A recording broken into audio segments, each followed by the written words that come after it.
Hello viewers, আসসালামু আলাইকুম। কেমন আছেন সবাই? আরও অনেক দিন পরে আজকে চলে আসলাম আপনাদের সাথে একটি ভিডিও নিয়ে। তো দেখেন, আমার কাছে খুবই ভালো লাগছে, এই জন্য আপনাদের জন্য এই ভিডিওটা করলাম। এই মুহূর্তে আমি কোথায় আছি অবশ্যই অনেকে হয়তো বুঝতে পারতেছেন। তো আমি এই মুহূর্তে আছি হচ্ছে একদম হাতির ঝিল, যেখান থেকে হাতির ঝিল শুরু।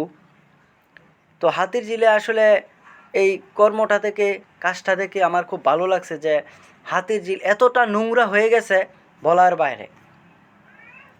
কিন্তু বর্তমানে খুব সুন্দর একটি পদক্ষেপ নিয়েছে, যা যে পদক্ষেপটা নিয়েছে তিনি হয়তো খুব সুন্দরভাবেই নিয়েছে।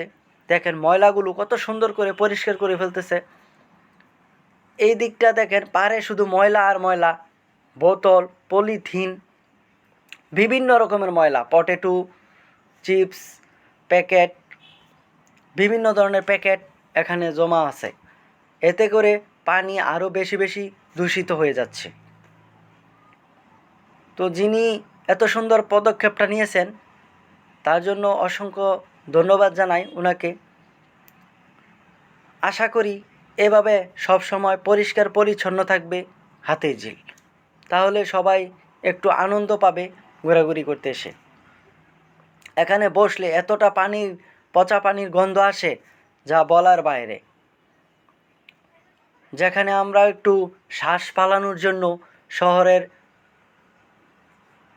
বন্দি জীবন থেকে শ্বাস ফালানোর জন্য আমরা একটু এখানে বসি, বাতাস নেই, অনুভব করি। তো এখানে পানি যদি এরকম থাকে তাহলে কি সম্ভব? না। এই জন্য এখানে পরিষ্কার রাখা খুবই জরুরি, এবং যারা এখানে ঘুরতে আসেন, বসতে আসেন, অবশ্যই তাদেরকেও সতর্ক থাকা উচিত। আমরা অনেকে চিপস খাই, পানি খাই, সিগারেট খাই, এইগুলো যদি আমরা একটি ডাস্টবিনে ফেলাই তাহলে আমার মনে হয় সবচেয়ে ভালো হয়। তাহলে এরকম হতো না, পানিও নোংরা হতো না। দেখেন আমরা কোন জায়গায় আছি। এই যে এটা হচ্ছে হাতির ঝিলের একটা সাইড, ওই সাইড দিয়ে গাড়ি চলতেছে, আর এখানে মানুষ ঘুমিয়ে আছে। আসলে এটা সবাইকে অসংখ্য ধন্যবাদ পাশে থেকে সাপোর্ট করার জন্য। এখানে কোনো ঘুমানোর জায়গা না।